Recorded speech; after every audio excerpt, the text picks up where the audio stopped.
सोचिए, भारत में हर बच्चे को स्कूल जाने का हक है। ये सिर्फ एक अच्छी बात नहीं, बल्कि एक बहुत ही पावरफुल कानून में लिखा हुआ वादा है। तो आज हम इसी ऐतिहासिक शिक्षा का अधिकार अधिनियम की तह तक जाएंगे, समझेंगे कि ये है क्या और कैसे ये सिर्फ कागजों पर नहीं बल्कि क्लासरूम में असल जिंदगियां बदल रहा है। अच्छा, तो आज हम क्या क्या देखने वाले हैं?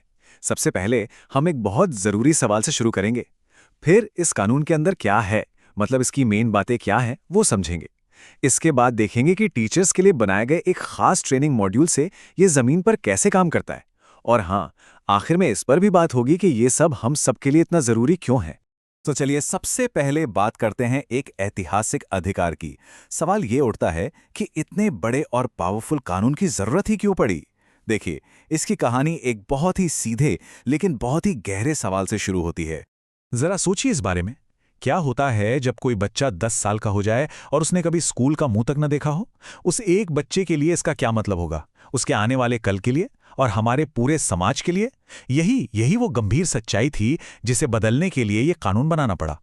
और भारत ने इस चुनौती का जवाब दिया निःशुल्क और अनिवार्य बाल शिक्षा का अधिकार अधिनियम 2009 के साथ, जिसे हम सब आमतौर पर RTE एक्ट कहते हैं। ये सिर्फ एक कानून नहीं है, ये हर बच्चे से किया गया एक पक्का वादा है।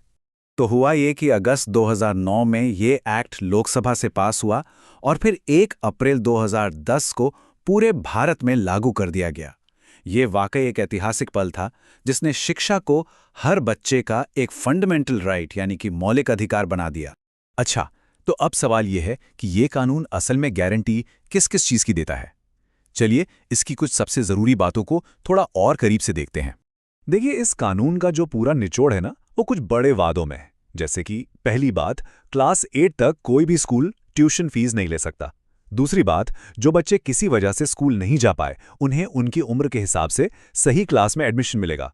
और एक बहुत ही ज़रूरी बात, क्लास 8 पूरी होने तक किसी भी बच्चे को ना तो फेल किया जा सकता है, ना ही स्कूल से निकाला जा सकता है। इतना ही नहीं, स्कूलों पर नज़र रखने के लिए माता पिता की कमेटियां होंगी और टीचर स्टूडेंट का सही रेशियो भी मेंटेन करना होगा। और इन्हीं सब बातों के बीच एक सबसे कह सकते हैं क्रांतिकारी आइडिया है, ये 25% का। इसका मतलब क्या है? इसका मतलब ये है कि प्राइवेट स्कूलों को भी अपनी 25% सीटें यानी 1/4 सीटें समाज के कमजोर और वंचित वर्ग के बच्चों के लिए रिजर्व रखनी होंगी।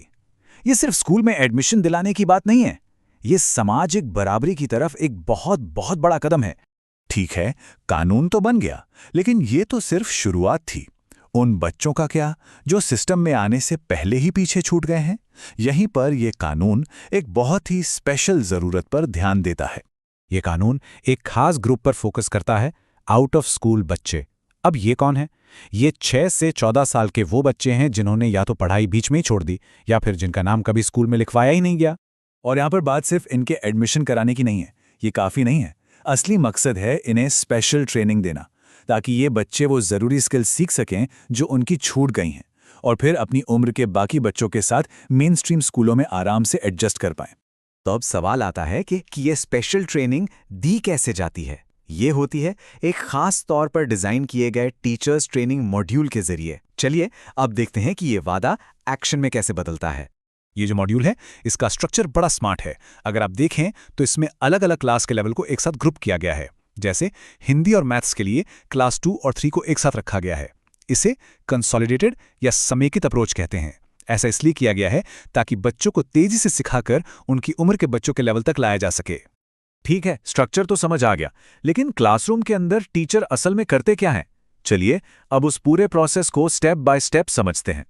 ये जो तरीका है, ये बहुत सिस्टमैटिक है। सबसे पहला स्टेप है उद्देश्य, मतलब ये पहचानना कि बच्चे के अंदर कौन से खास स्किल डेवलप करनी है। फिर आता है दूसरा स्टेप, सहायक सामग्री, यानी उस लेसन के लिए ज़रूरी टीचिंग एड्स तैयार करना। तीसरा स्टेप है प्रशिक्षण विधि, इसमें बच्चों को एंगेज करने के लिए एक्टिविटीज़ कराई जाती हैं।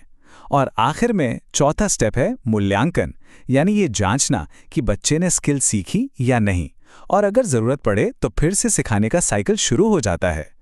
तो हमने कानून को समझा और उसे ज़मीन पर उतारने के तरीके को भी देखा, लेकिन सवाल यह है कि ये कहानी ख़त्म कहाँ होती है? सच तो यह है कि ये कहानी हम सब पर आकर ख़त्म होती है।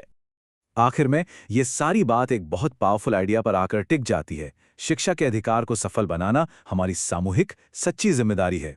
ये सिर्फ सरकार या टीचर्स का काम नहीं है। नहीं, ये हम सबकी एक नागरिक के तौर पर जिम्मेदारी है कि हम देखें कि हमारे आसपास का हर बच्चा स्कूल जा रहा है और उसे एक बेहतर भविष्य का मौका मिल रहा है।